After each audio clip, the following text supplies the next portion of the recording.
Nous allons parler du temps. Nous allons parler de l'heure. Nous allons parler d'un instant, du moment précis. Le dictionnaire biblique nous parle de la première division du jour. Il nous parle du matin, il nous parle du midi. Il nous parle du soir.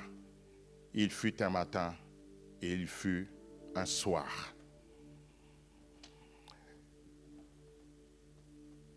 La nuit comportait 3 veilles. Dans Exode, vous allez le trouver, chapitre 14, verset 24. Vous pouvez le noter et lire après. Dans Juge aussi, chapitre 7, verset 19, et ainsi de suite. Et plus tard, le jour fut divisé en matin, midi et soir. Les heures furent aussi introduites de Babylone après la captivité, selon le livre de l'évangile de Matthieu, chapitre 1 jusqu'à 10. Un temps indéfini, selon le prophète Daniel, dans Daniel 3, chapitre 6 et Matthieu 9, 22. Bien-aimés, nous utilisons différentes significations dans l'Écriture, comme, premièrement, une période indéfinie. Le temps peut être nommé comme une période indéfinie. Dans cette période, le mot temps donne son sens, parce que c'est indéfini, et quand les choses arrivent, le mot temps donne son sens en ce moment. On parle aussi de l'heure vient où vous n'adorerez pas le Père, ni sur cette montagne, ni à Jérusalem. L'heure vient. C'est-à-dire, on ne sait pas cette heure-là. Quand est-ce que ça va venir? On ne sait pas, ça n'a pas été défini. On dit que l'heure vient. Voilà, ça se trouve dans ce temps indéfini. Et quand ce temps arrivera, ce n'est ni à Jérusalem, ni sur les montagnes. C'est quand le Saint-Esprit transperce ton cœur, ton heure est arrivée. Où tu n'attendras pas à aller à Jérusalem pour adorer. Là où le Saint-Esprit te saisit, tu te mets à adorer. Voilà la première signification du temps dans une période indéfinie. Selon Jean chapitre 4, verset 21. Et deuxièmement, on nous parle d'un moment précis où le terme instant, à l'instant T, ou immédiatement. Et ces deux mots sont appropriés dans le temps. Et dès cette heure, la femme fut guérie. Dès cet instant, c'est-à-dire au moment opportun, à un temps fixé, et dès ce moment, cette femme a été guérie. La femme à la perte de sang. Dès qu'elle a touché les pans du vêtement, à l'instant même, elle a été guérie. Ça, c'est la deuxième signification de temps, c'est dans un moment précis. Et la troisième, c'est la division du jour en 12 heures. Là, ça devient compliqué. Le jour est divisé en 12 heures, la nuit en 12 heures. Mais quand on avance dans la période hivernale, le jour est moins court, la nuit plus longue. D'où le jour peut être contenu dans 10 heures et la nuit 14 heures. Où on était, c'est le jour qui devient long et la nuit très courte. Si on se réfère à la tombée du soleil. Amen. Et tout ça, c'est dans le temps, dans les moments, dans des heures. Je ne vais pas vous amener dans ce que la Bible parle depuis la création, dans les régions de ce monde. Notre heure ici n'est pas pareille que l'heure du Canada, ou bien quand on arrive en été, ce n'est pas pareil qu'en Afrique ou dans d'autres contrées de la terre, ou bien en hiver, ça change. Donc l'homme se situe dans ce contexte du temps, de l'heure. Et c'est là que la parole de Dieu va nous emmener et nous conduire ce matin. Donc ça, c'est quelques notions de temps que je voudrais bien vous partager pour introduire ce moment de culte. C'est là aussi que l'Ecclésiaste nous parle de chaque chose, toute chose à son temps. Il y a le matin, il y a le soir. Il y a le temps de mourir, le temps de naître.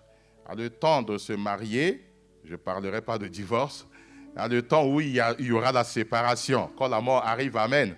Il y a le temps de naître, le temps de grandir et vieillir. Chaque chose a son temps selon Ecclésiaste, chapitre 3, à partir du verset 21.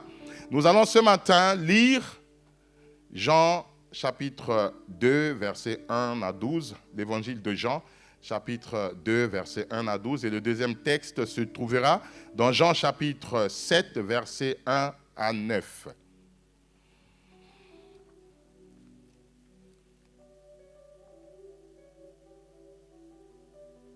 Seigneur, je te prie encore pour cette parole que nous avons déjà lue plusieurs fois. Ce matin, nous allons encore le lire. Et laisse que ton esprit, bien que le message a été préparé, mais tu es souverain, pour révéler encore quelque chose à tes enfants et te surpasser de cet instrument pour que l'Esprit seul puisse parler à l'Église. Père Saint, je te prie pour que, ça ne soit pas que quelques retrouvailles, Seigneur, que ça ne soit pas qu'une habitude, mais que ça soit un moment de rencontre avec toi. Que ça soit un moment où, dans tout ce que nous allons dire, que tu puisses s'aimer, ne fût-ce qu'une parole dans le cœur de quelqu'un, afin qu'en sortant d'ici, Père, que nous ne soyons pas de même, que quelque chose se passe dans notre vie. Nous te le demandons au nom de ton saint serviteur Jésus. Amen. Je lis la parole de Dieu dans l'évangile de Jean, chapitre 2, à partir du verset 1er jusqu'au verset 12. 3 jours après, il y eut des noces à Cana, en Galilée. Et la mère de Jésus était là. Et Jésus fut aussi invité aux noces avec ses disciples. Le vin ayant manqué, la mère de Jésus lui dit, « Ils n'ont plus de vin. » Et Jésus lui répondit, « Femme, qu'y a-t-il entre moi et toi? Mon heure n'est pas encore venue. » Femme, qu'y a-t-il entre toi et moi? Mon heure n'est pas encore venue. Je continue la lecture, verset 5. Sa mère dit au serviteur, faites ce qu'il vous dira. Or, il y avait là 6 vases de pierre destinés aux purifications des Juifs, en contenant chacun d'eau, 2 ou 3 mesures. Jésus leur dit, remplissez d'eau ces vases, et ils les remplirent jusqu'au bord. Puisez maintenant, leur dit-il, et portez-en à l'ordonnateur du repas, et ils l'emportèrent. Verset 9. Quand l'ordonnateur du repas eut goûté l'eau changée en vin, ne sachant d'où venait ce vin, tandis que les serviteurs qui avaient puisé d'eau le savaient bien, il appela l'époux et lui dit, « Tout homme sert d'abord le bon vin, puis le moins bon après qu'on s'est enivré.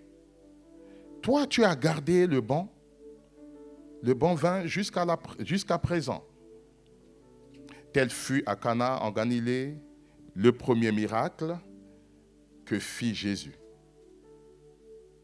Il manifesta sa gloire et ses disciples crurent en lui.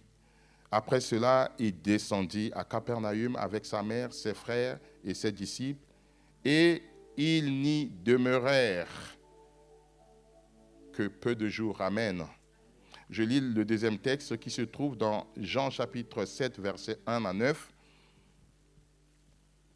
Après cela, Jésus parcourait la Galilée, car il ne voulait pas séjourner en Judée, parce que les Juifs cherchaient à le faire mourir. Or, la fête des Juifs, la fête des tabernacles, était proche. Et ses frères lui dirent, « Pars d'ici et va en Judée, afin que tes disciples voient aussi les œuvres que tu fais. Personne n'agit en secret lorsqu'il désire paraître. Si tu fais des choses, montre-toi toi-même au monde. Verset 5, car ses frères non plus ne croyaient pas en lui. Je reprends, car ses frères non plus ne croyaient pas en lui. Jésus leur dit, mon temps n'est pas encore venu, mais votre temps est toujours prêt. Le monde ne peut vous haïr, mais il me hait, parce que je rends de lui le témoignage que ses œuvres sont mauvaises. Montez, vous à cette fête, pour moi je n'y monte point, parce que mon temps n'est pas encore accompli. Après leur avoir dit cela, il resta en Galilée. Acclamons la parole du Seigneur. Que Dieu soit loué. C'est comme ça que tu acclames la parole. Oui. Bien aimé, que nous soyons zélés, libère-toi, décontracte-toi, ne sois pas trop sérieux.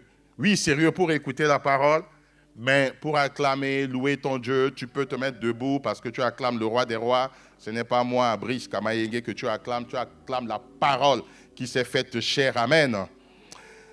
Alors, qui a écrit le livre de Jean?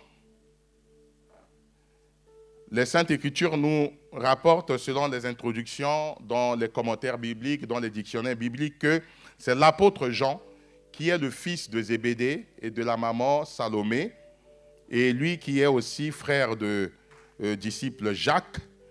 Donc ses frères, ce sont deux frères, Jean et Jacques. Donc c'est lui, l'apôtre Jean, qui a écrit ce livre. Et tout le long, il se donne le nom de disciple que Jésus aime. Dans certaines écritures, quand vous parcourez l'évangile de Jean, on ne va pas parler de Jean, on va parler de celui que Jésus aimait.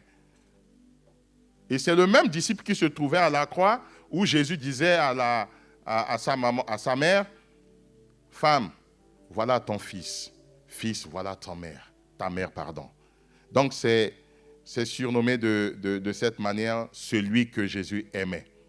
Vous pouvez le lire dans Jean chapitre 13, verset 23, 19, verset 26, en allant. Et Jean et son frère sont des pêcheurs, ce sont leur activité principale, ce sont des pêcheurs, des gens qui cherchent les poissons. Et ces deux frères étaient qualifiés par Jésus des gens, des fils de tonnerre. Pourquoi les fils de tonnerre? Parce qu'ils avaient des caractères vifs. C'était des gens impétueux. C'était des vigoureux.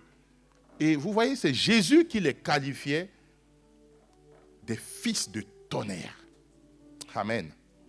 Les noces de Cana, bien aimés, étaient des noces où les réjouissances étaient présentes.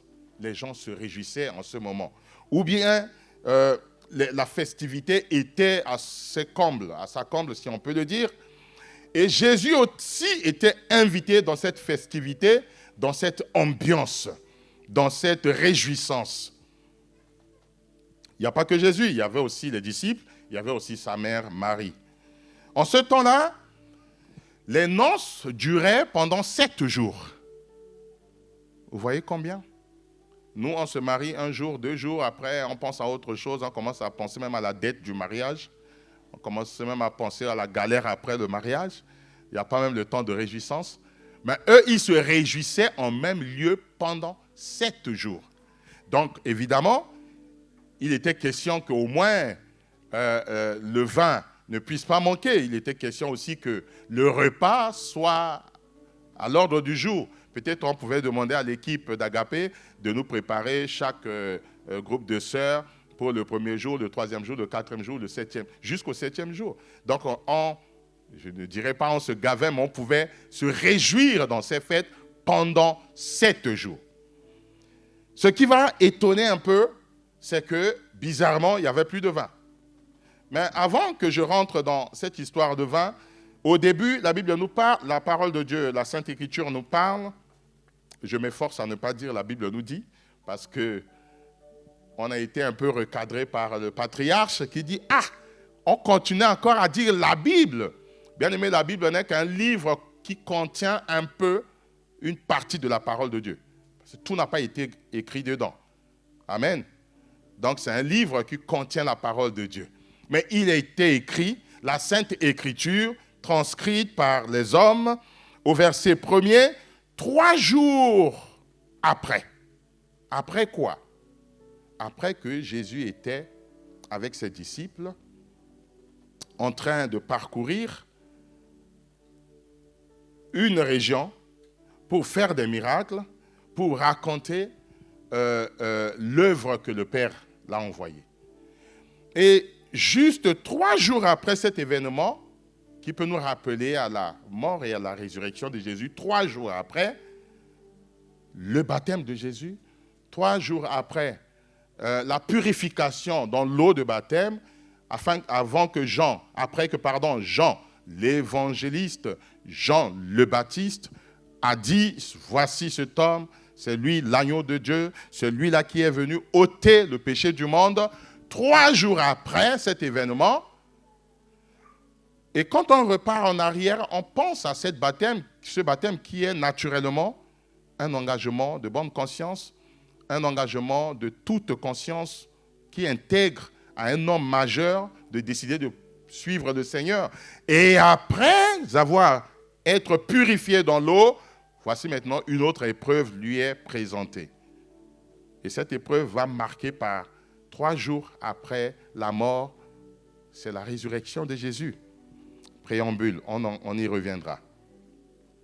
Donc c'est 3 jours après, et voici, il a été invité à cette noce, un lieu de réjouissance, un lieu où quand tu sors de l'eau de baptême, naturellement, tu te réjouis de connaître le Seigneur, de donner ta vie, de déclarer devant le monde, devant les autorités, devant les principautés de ce monde que tu n'appartiens plus à ce monde. Tu appartiens à un Dieu puissant et suprême. Donc, tu es dans la réjouissance. Et naturellement, dans la réjouissance, il peut ne pas avoir du manque de vin. Non, le vin ne peut pas manquer après que tu t'es donné au Seigneur et que tu es entré dans la réjouissance. Pas de repas, pas de vin, c'est pas possible. Et donc désormais, pour organiser un tel festin, Marie qui se souvient que, la mère de Jésus qui se souvient que mon fils était là,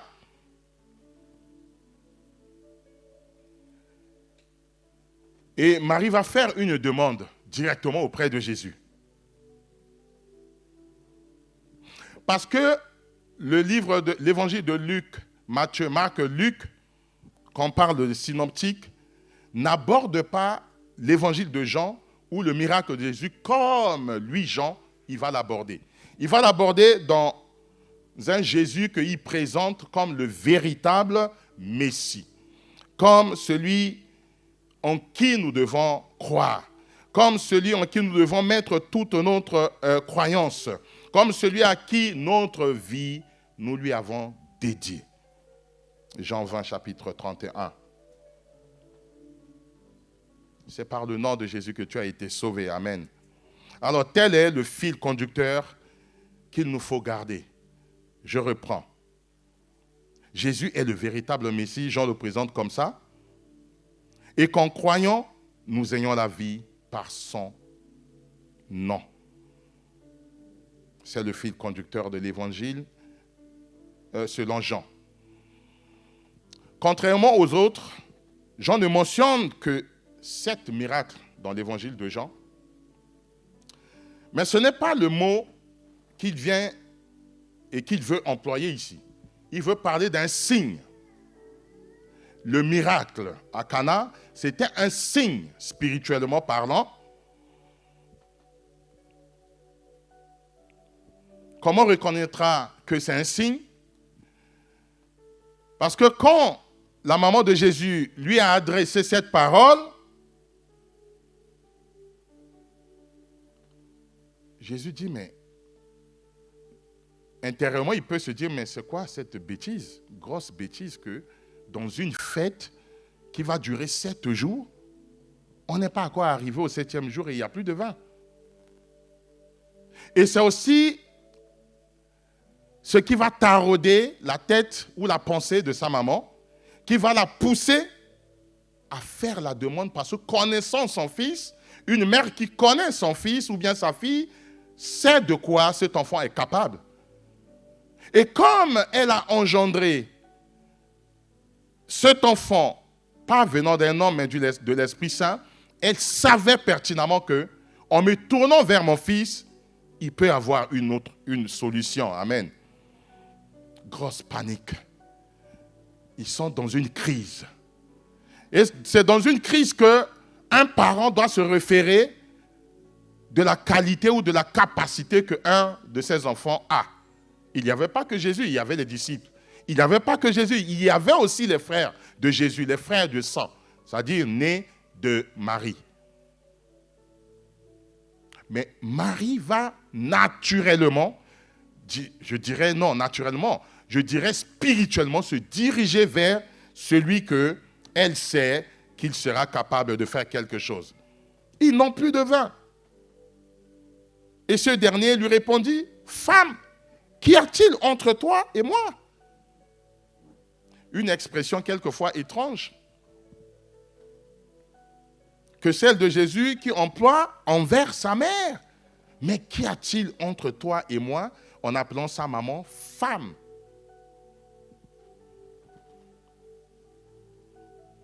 Mais voyons d'autres traductions pour que nous amenions à comprendre et d'autres traductions qui vont nous pousser à comprendre la signification de cette question. Pourquoi?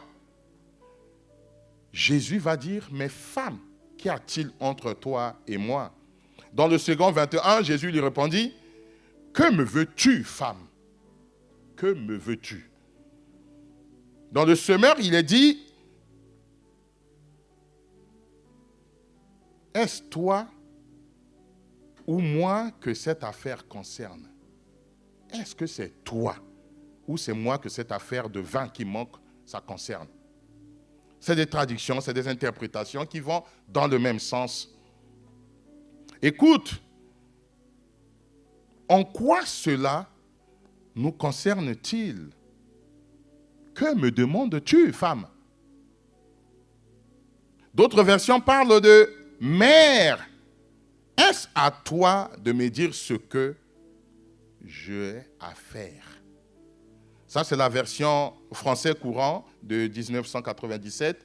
Femme, est-ce que c'est à toi de me dire ce que moi je dois faire? Et le nouveau français courant parle de que me veux-tu? Ainsi de suite, ainsi de suite, ainsi de suite. Hormis le français courant qui dit est-ce que c'est à toi de me dire ce que je dois faire? Bien-aimés, nous pouvons balayer cela pour dire que, humainement, c'est un manque de respect qu'un enfant puisse répondre de cette manière à celle qu'il a mis au monde, sa maman, humainement. Mais ici, l'apôtre Jean veut nous montrer pas le désintéressement de Jésus à cette question, à cette problématique. Mais il veut montrer que Jésus ne fait pas la volonté ni de le mari de sa mère, Joseph, ni de sa maman, ni de ceux qui l'entouraient. Ça nous amène un peu le sens que de nos jours, on peut dire que mais cet enfant, il est impoli. Comment il peut parler de cette manière et devant les gens, dans une fête? Mais bien aimé, il n'est pas question de naturel ou bien de ce monde que nous vivons. Il est question de l'œuvre de son Père. Il n'y a que lui qui sait l'heure. Il n'y a que lui qui sait à quel moment il peut déclencher le naturel. Pardon, le surnaturel. C'est pour cela, les commentateurs bibliques ne vont pas dire que Jésus a été un enfant impoli. Parce que ça va au-delà de ce que toi et moi, nous pouvons comprendre. D'ailleurs, à la suite des versets, nous allons nous rendre compte que, en disant ceci, sa mère va dire au serviteur, faites tout ce que lui, il vous demandera de faire. Amen. Donc les deux se comprenaient. Et il est question que ce matin, que tu sois un enfant à qui tes parents peuvent te confier quelque chose à faire. Que ce soit au niveau de l'église, que ce soit ton Père Céleste, il peut savoir en toi la puissance qui peut se manifester, qui peut se dégager en toi pour que le surnaturel se réalise au milieu du peuple. Quel peuple? Le peuple incrédule de nos jours, le peuple qui n'accepte pas Dieu, le peuple qui est rebelle, le peuple qui tourne le dos à ce Dieu créateur. Mais ton Père sait de quoi tu peux être capable. Amen. Nous aussi, nous qui avons des enfants, nous savons parmi nos enfants, si je prends l'exemple des enfants de l'apôtre Jedediah, Joy, Janaël, Juriel et Jolan, si j'étais leur père, je pouvais savoir qui est capable de faire quoi. Aujourd'hui, Jedediah joue au piano. Je peux être en mesure, dans une fête où le pianiste commence à avoir des crampes sur ses doigts et de dire à mon fils, Jedediah, fais le piano. Et naturellement, pour Jedediah, il va comprendre qu'il est question du devoir de mon Père Céleste. J'ai été formé pour cela. J'ai été né pour cela. J'ai été au sein d'un groupe de louanges pour que, dans des moments pareils, quand mon Père déclenche l'appel, je réponds, papa, je suis là. Humainement, ça se passe. C'est pour cela, spirituellement, bien aimé, ce matin, cette parole vient nous interpeller à être en communication permanente avec celui qui nous connaît, celui qui nous a créés. Marie, dans ses entrailles, a fabriqué cet enfant par la vertu du Saint-Esprit. Et Marie connaissait. La mère de Jésus savait que parmi tous mes enfants, il n'y avait que Jésus. Il n'y avait que le oint de Dieu, le Christ, qui pouvait faire quelque chose. Que Dieu nous accorde au milieu de nous que ce soit notre Père spirituel, que ce soit nos pères spirituels, que ce soit le Père céleste, puisse détecter en toi la capacité de faire quelque chose. Et ce message ne vient pas nous rappeler simplement cette gaieté que donne du vin dans une fête, parce que ce n'est pas du vin naturel. Si autrefois nous nous trompons en consommant jusqu'à dépasser la borne, la parole de Dieu va nous amener petit à petit à comprendre l'essence de ce vin ici. Pourquoi le Créateur va faire du bon vin pour enivrer les gens en ce jour de fête? Pourquoi?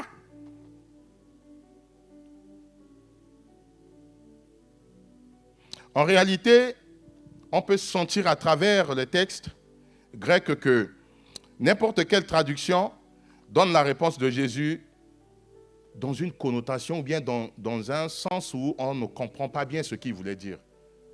Il n'y avait pas du vin. Ta mère sait qu'il n'y a que toi qui pouvais faire du miracle et tu envoies une telle question ou bien un tel mot à ta maman. Qu'y a-t-il contre toi et moi, entre toi et moi? Est-ce que c'est à toi de me dire ce que je dois faire? Mais c'est elle qui t'a mis au monde, enfin. Donc, on prend en termes hébreux. Après hébreu, on a traduit la Sainte Écriture en grec. Bien aimé, dans les deux sens, parce que dans l'alphabet hébraïque, il n'y a pas de syllabes, il n'y a pas de voyelles, pardon, il n'y a que des syllabes.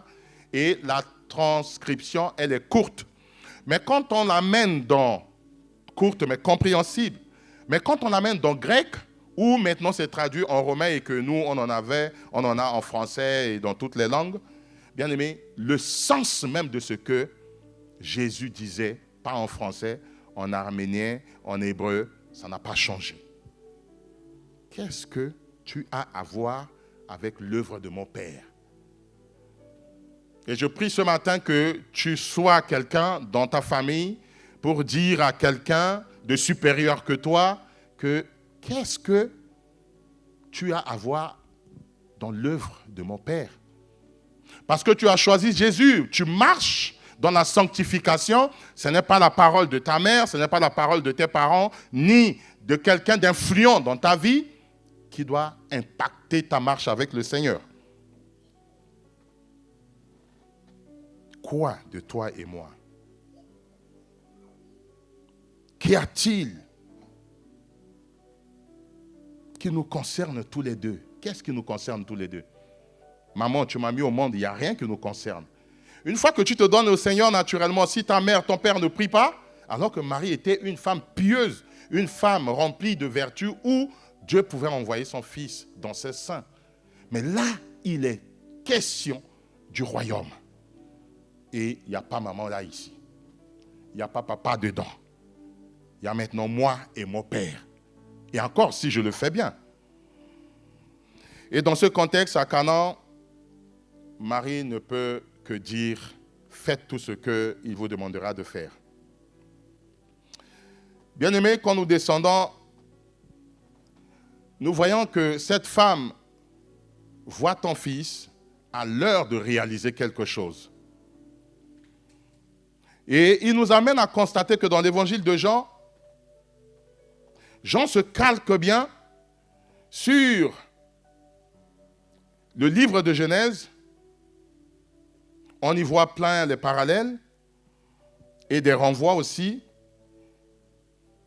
Et il considère le premier verset de Genèse chapitre 1, verset 1. Au commencement était la parole. La parole était avec Dieu et la parole était Dieu. Amen. Il nous renvoie, Jean nous renvoie à la genèse des choses. Il n'y a que Dieu par sa parole qui a fait toutes choses.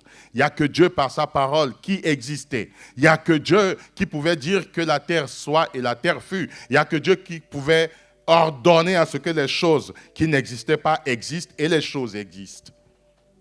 Ça nous réfère dans ce livre de Jean. Ou ça peut nous rappeler aussi le Jean chapitre 1, verset 1.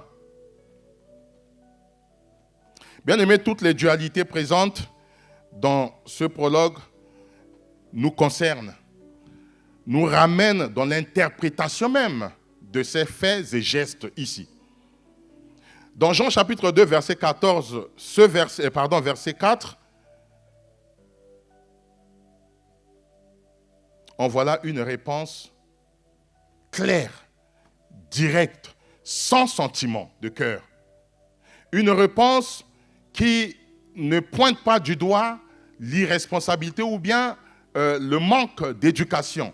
Une réponse qui n'emmène pas à qualifier un enfant mal élevé ou un enfant irrespectueux. Mais ça amène l'autorité que cet enfant avait reçue du père, de son père.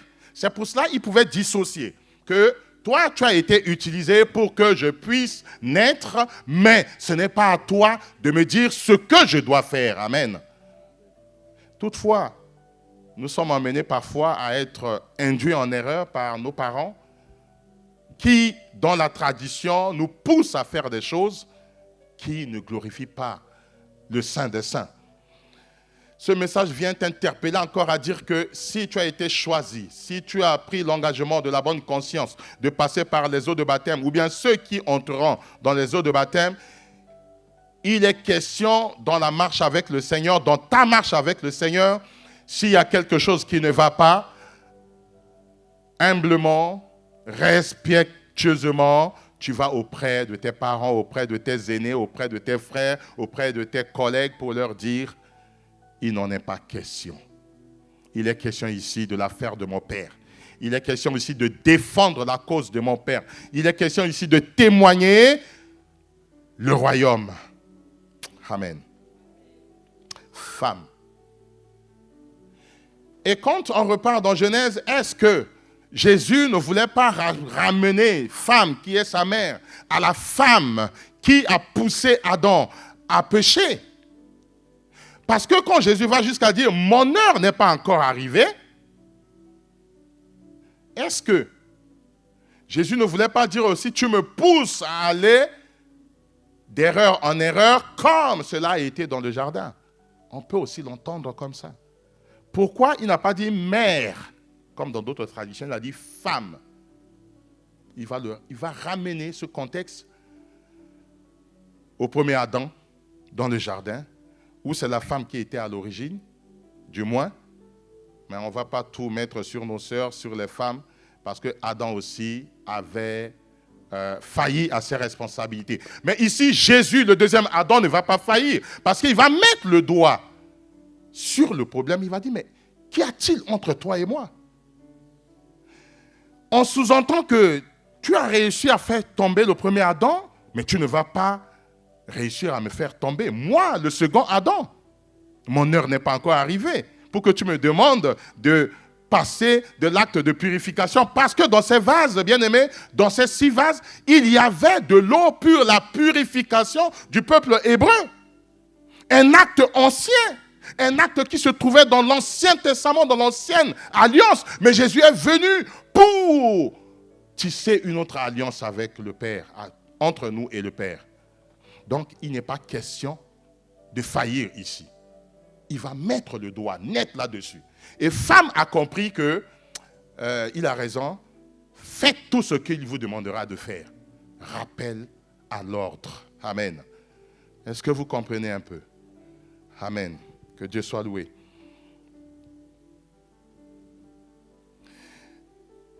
C'est en cela que je peux vous citer, si Jésus envoie sa mère, au lieu de dire mère, il dit femme, il nous renvoie à la jeunesse des choses.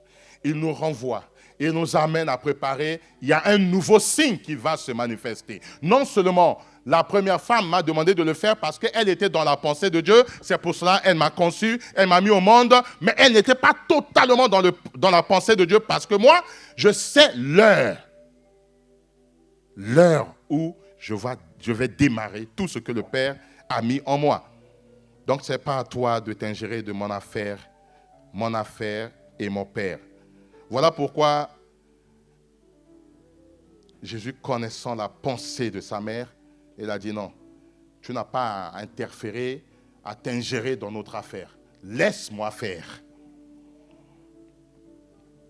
Bien aimé, mais quelle est cette heure dont Jésus parlait? Poursuivons la suite pour dire, mon heure n'est pas encore venue. Tout à l'heure, on a parlé de temps. On a parlé de temps indéfini. On a parlé des temps qui est séparé entre 12h et 12h, ou 9h et 23 et 13h, ou 10h et 14h. On a parlé d'un temps précis. Dans l'évangile de Jean, nous lisons une progression qui rythme le cours de ces 3 années de son ministère. Parce que son heure n'était pas encore venue. Ça, c'est Jean chapitre 7, verset 30 qui nous dit, parce que son heure n'était pas encore venue, il ne peut pas. Dans Jean 12, verset 23, il nous parle de l'heure approche où le Fils de l'homme va entrer dans la gloire. La parole de Dieu nous déclare aussi que délivre-moi de cette heure. On veut parler de quelle heure? Jésus sait que l'heure est venue pour lui de passer de ce monde au Père. Jean 13, verset 1. Père, l'heure est venue dans Jean chapitre 17, verset 1.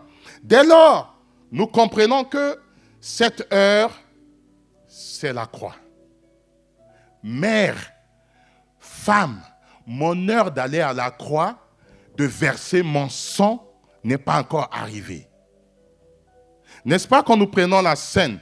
Jésus veut ainsi instituer la scène parce que Jésus a pris, il a dit, mangez, buvez, ceci est mon sang, alors que c'était le produit de vigne, le produit que nous prenons jusqu'ici, soit du raisin, soit de vigne, le vin nouveau. Jésus voulait parler de la crucifixion. Cette heure n'est pas encore arrivée, mère, ce n'est pas à toi, femme, ce n'est pas à toi de me dire d'aller à la croix. Mais comme il ne peut donner qu'un signe précurseur à ce qui va arriver, il était question de vin ici. Vous voyez que tout ce que Dieu fait est bon.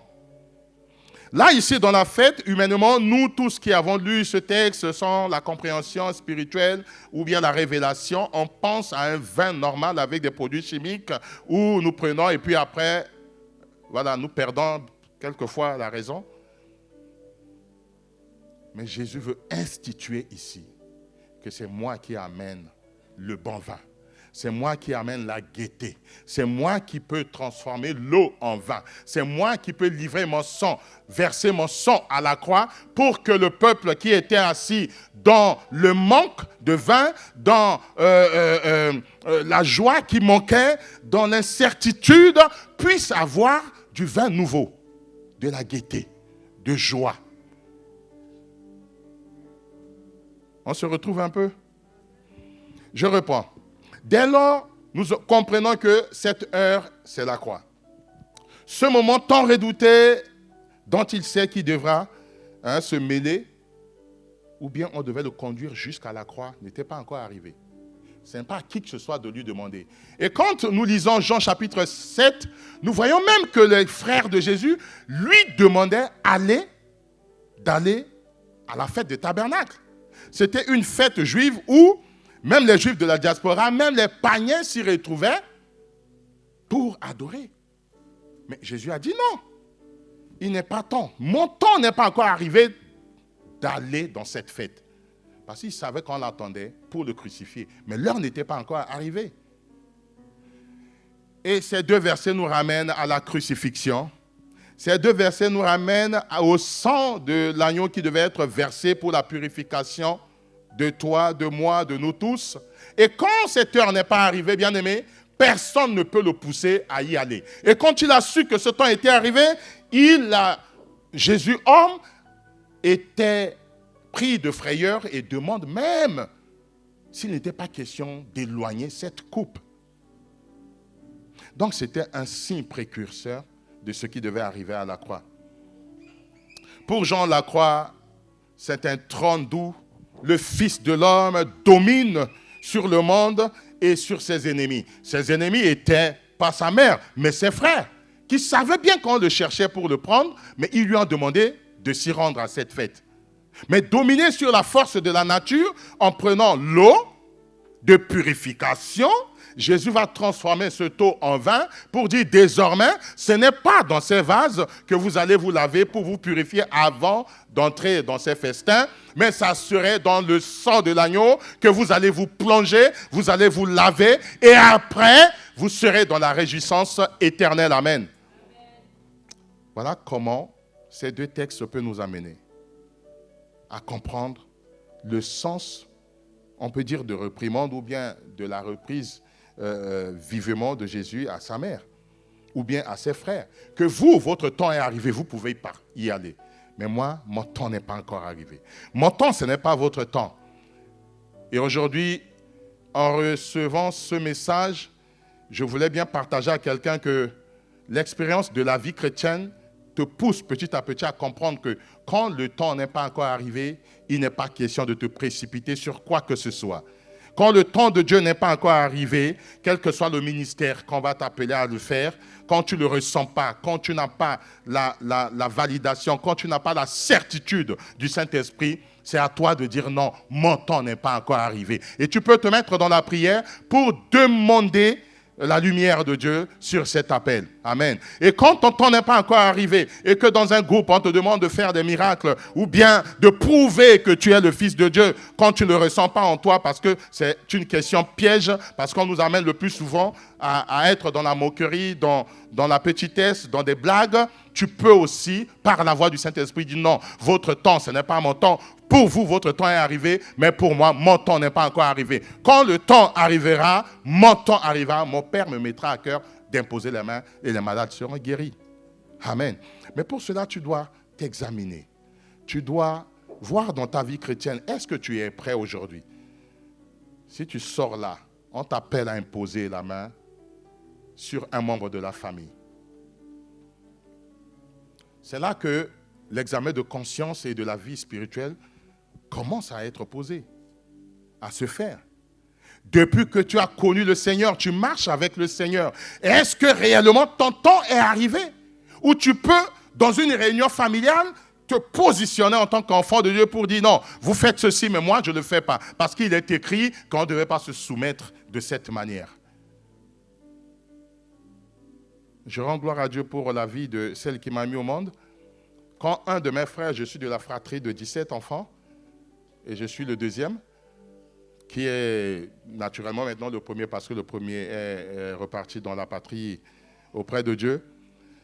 Quand un de mes frères a voulu se marier parce que sa femme ne se comportait pas bien avec ma mère,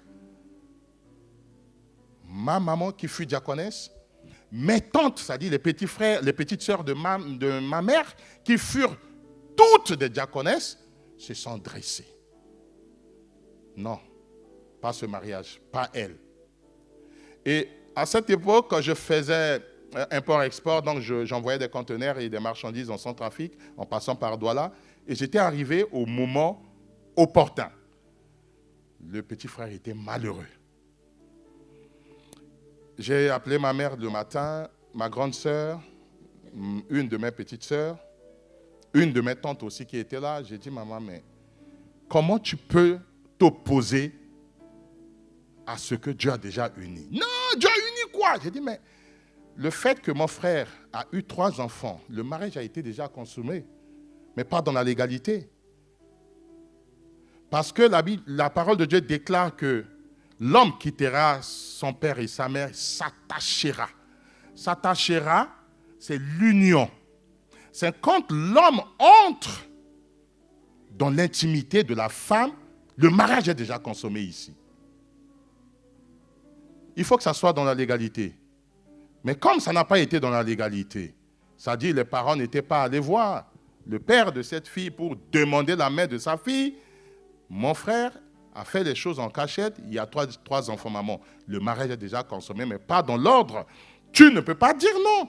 Tu es diaconesse, maman. Tu veux séparer ce que Dieu a déjà uni? Ou bien on les amène sous la grâce pour qu'ils puissent réparer l'acte commis. Et là, tout de suite, elle s'est levée, elle voulait se mettre à genoux devant moi pour demander pardon. Je lui ai dit non. Demande pardon à ton Seigneur. Je ne fais que te rappeler la parole que toi, tu m'avais donnée. Tu nous as enseigné, tu nous as conduits à l'église, tu nous as conduits dans différentes réunions, des jeunes chrétiens, des flambeaux, à la chorale, ainsi de suite. Mais aujourd'hui, maman, peut-être que une petite voix est venue t'ennuyer ou bien te déranger ou bien te tromper pour que tu dises non. Et vous savez qu'une seule personne s'est levée. Maman a dit non, achète-moi maintenant le pain qu'il faut. Je vais maintenant accompagner mon fils. C'est pour cela, à un moment donné, avant que Dieu l'appelle auprès de lui, je les appelais la famille des Bouki. La famille Bouki. Ça dit, quand ma mère décide, les petites soeurs s'alignent. Au fait, il n'y a personne pour dire non, mais je sers Dieu. Yaya, ce que tu as dit, ou ma grande soeur, ce que tu as dit, ce n'est pas conforme à la parole de Dieu. Tout le monde s'aligne. Je prie ce matin que tu ne puisses pas être dans une famille Bouki, où quand on dit non, tu dis non, dis oui, tu dis oui. Dès que ma mère s'est levée, toutes ses sœurs, toutes mes sœurs se sont levées et le mariage a eu lieu. Et le cœur de mon petit frère est rempli de joie. De 3 enfants, ils en ont 5 maintenant.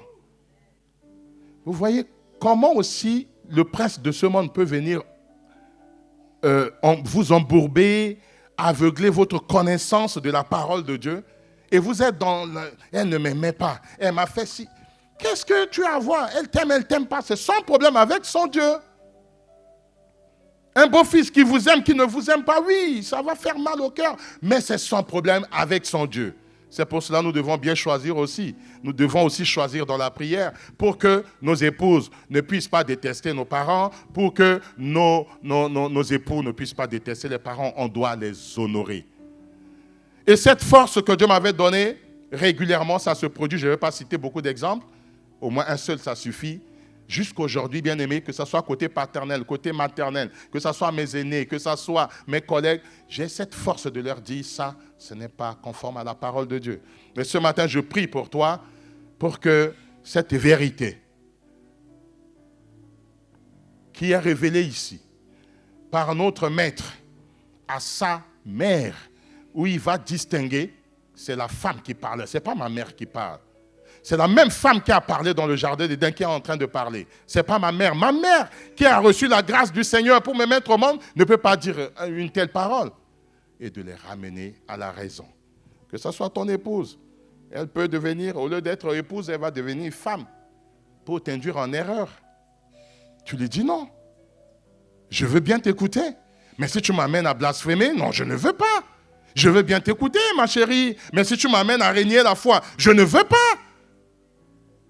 Je veux bien, mon mari, mon chéri, mais si tu m'amènes à régner la foi, je ne veux pas. Une femme peut dire ça à son mari. Amen. Et c'est la vérité de la parole qui triomphera. Un signe, une heure, un moment opportun où le Fils de l'homme devait être livré à la croix. Le moment-là n'était pas encore venu. Il ne peut que donner un signe précurseur de ce qui va arriver.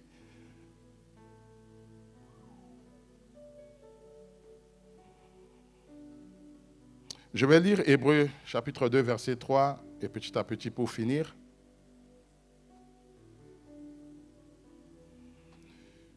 Jésus ne pouvait dire non. Parce que pour lui, il était question de grâce accordée aux convives. De les amener à savourer ce qui était prévu pour la croix.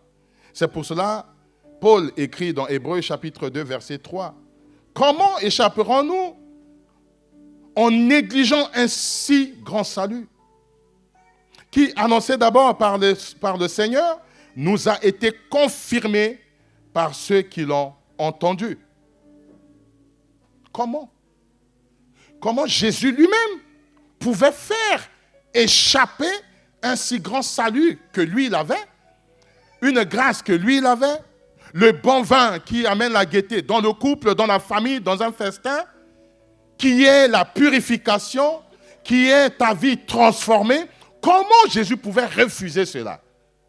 C'était une bonne demande, mais ce n'était pas l'heure. C'est pour cela qu'il a dit, bon, il fallait que je donne un signe qui annonce ce qui va arriver. Mais comment de nos jours pouvons-nous refuser cela à nos prochains? Comment?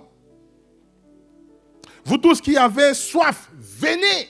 Un appel lancé par le prophète Ésaïe. Ceux qui avaient soif, on dit, mais toi le marié, peut-être c'est le frère Jacques-Christ, je prophétise en même temps, qui s'est marié, et on va le voir. Je vais dire, mais mon frère, on sert d'abord le bon vin avant, mais toi tu as gardé le bon après. La meilleure des choses, Jésus garde pour voir ta marche avec lui. La meilleure des choses, il ne te le donne pas facilement comme le monde donne. Le monde peut te proposer. Le prince de ce monde peut te proposer vite fait à gagner ce monde, mais à perdre ton âme. Mais Jésus vient avec la parole d'abord. Jésus fait asseoir la parole dans son temps, dans les circonstances adéquates, parce qu'il est le maître de temps et de circonstances. Et quand il amène les choses, il fixe d'abord comment les choses doivent être arrivées. Et les choses arrivent. Et tu es dans le bonheur. Amen. Il a fixé les conditions. Ce n'est pas à toi de me dire de faire. Ce n'est pas à toi de me dire mon bonheur. Oui, Christ m'avait aimé. Voilà ce que Dieu m'a promis. Deux fois, l'ennemi, le prince de ce monde, dilue ta bénédiction et prend un pacotille pour te donner. Tu lui dis non. Mon Dieu me dit d'attendre le temps convenable. Et ce temps, tu n'en es pas le maître. C'est lui seul qui en est le maître. Oui. Les noces de Cana sont une invitation universelle lancée encore de nos jours. Tous peuvent boire ce bon vin. Tous les hommes.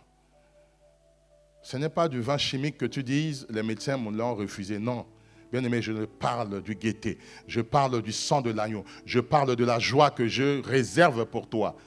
Tout le monde, s'il fait un pas vers le Créateur, cette grâce leur a été réservée. Et tu peux aussi ce matin savourer ce bon vin.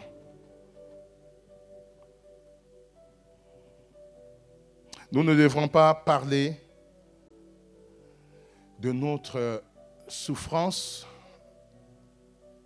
pour la croix dans la honte, dans un respect des aînés, dans un respect de la nature, dans un respect des droits d'aînesse ou des parents. Il est question de la croix. Et quand il est question de la croix, un enfant ne peut que se lever pour dire à sa mère ou à ses parents, il n'en est pas question. Ce matin, si Jésus t'invite à prendre aussi part à ce bon vin, il t'invite également à prendre part à ta souffrance, à prendre part à la croix, à prendre part à ta marche avec lui. Parce qu'il y a des conditions préalables. Et si ces conditions, bien-aimés, ne sont pas remplies, je pense qu'il pourra envoyer dans la rue pour chercher ceux qui passent dans la rue de venir à cette fête, ce festin qu'il organise pour son peuple. Premièrement, il a créé le monde, il t'a créé à son image selon sa ressemblance pour une vie nouvelle. C'est là où on parle de la résurrection. Deuxièmement, il est venu bâtir en toi une demeure. Mort et ressuscité, passer de la vie à la mort, verser son sang qu'il te demande de prendre en sa mémoire, passer par les vins. Il ne se limite pas là, il te demande ce matin à être ce temple qu'il est venu bâtir. Parce qu'avant d'arriver à la fin, il a dit, le temple ancien devait être détruit afin qu'il puisse bâtir un nouveau temple. C'est-à-dire les rites anciens devront être arrêtés, bannis, détruits afin qu'il te donne une nouvelle vie. C'est-à-dire que la purification par des eaux, je ne sais pas quelle calebasse ont continué à te laver ou bien laver les habits pour t'envoyer à mettre. Je ne sais pas dans quelle marmite tu continues encore ou bien ton entourage continue encore à visiter les choses. Mais aujourd'hui, il prend ses vases, ses calebasses, ses marmites, il les remplit de vin nouveau. Il prend toi qui constitue ces marmites, ces calebasses, où autrefois dedans, il y avait tout. Il y avait tout de ce monde. Il prend la même quantité d'eau remplie d'impuretés. Bien-aimé, ce matin, il veut le transformer en vin. Pour qu'en toi, un nouveau temple, qu'il y ait la joie du royaume. Il est question que nous nous examinons. Suis-je réellement un temple? Est-ce que je représente ces vases où autrefois il y avait des eaux impures, des eaux de purification, parce que quand on se lave, la saleté repart dans cette eau, donc l'eau est sale. Mais Jésus veut transformer cette eau qui est en toi. Chacun a de l'eau de vie en lui, que Jésus veut transformer en joie, en gaieté, comme une demeure de joie, de réjouissance pour ce monde. Ne présente pas de regard froissé, ne sois pas courbé sur tes défauts, tes manquements, tes soucis. Ouvre ton cœur, laisse-le entrer, invite Jésus dans ton cœur, invite Jésus dans les festins un peu mélangés de ta vie pour que lui-même, qu'il puisse transformer ces vases que tu représentes, l'intérieur de ces vases, et à mettre du vin nouveau. Recevez la parole de Dieu. Nous allons nous mettre debout, bien-aimés. Ça serait une demande que nous allons faire à Dieu. Il se peut que tu es indécis, indécise. Il se peut que tu as du mal à donner ta vie au Seigneur. Il se peut que tu t'es déjà donné au Seigneur. Mais tu n'as pas cette parole dure, franche à donner à ton entourage. Il se peut que tu confonds les temps. Le temps où tu dois être au lait pour apprendre la parole, tu confonds au temps où tu dois te lever et imposer les mains. Il se peut que c'est le temps où tu dois être richement béni par des enseignements, mais tu penses que depuis que tu as été converti, tu en as tellement reçu, alors que cette parole, bien-aimée, ceux qui nous ont précédés n'ont même pas compris la profondeur de cette parole. Nous tendons vers la perfection. Et c'est pour cette perfection que j'invite le peuple de Dieu à se questionner, à prier pour que, Seigneur, est-ce que je suis l'instrument ou bien le vase que toi tu voulais remplir? Est-ce que je suis réellement ce vase-là dans mon cœur, tu as déjà transformé en mettant la joie de te servir, la joie de te connaître, la joie d'aimer mes frères et mes sœurs. Si en aimant le Seigneur, bien-aimé, ta marche est un pas en avant, un pas en arrière, tu dois aussi demander, est-ce que mon heure vraiment est arrivée? Est-ce que mon heure, mon temps de prendre ma croix, d'avancer, est-ce que mon temps est arrivé que je dois aussi me lever pour prêcher la parole, pour aller faire des nations de disciples, pour aller témoigner Christ mort et ressuscité? Est-ce que mon heure est arrivée? Si cette heure n'est pas encore arrivée, c'est que tu n'es pas encore converti, c'est que tu n'as pas encore ouvert ton cœur à Dieu.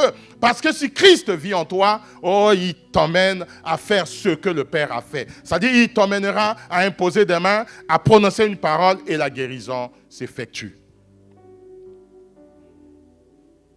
Ton amour, ta puissance, ta présence est dans ma vie. Oh, ton amour, ta puissance, ta présence est dans ma vie. Et je veux t'adorer de tout mon cœur.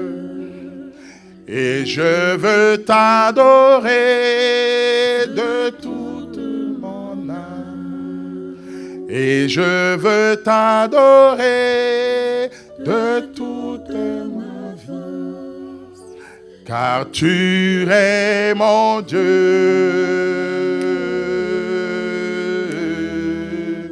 Tu es mon Dieu.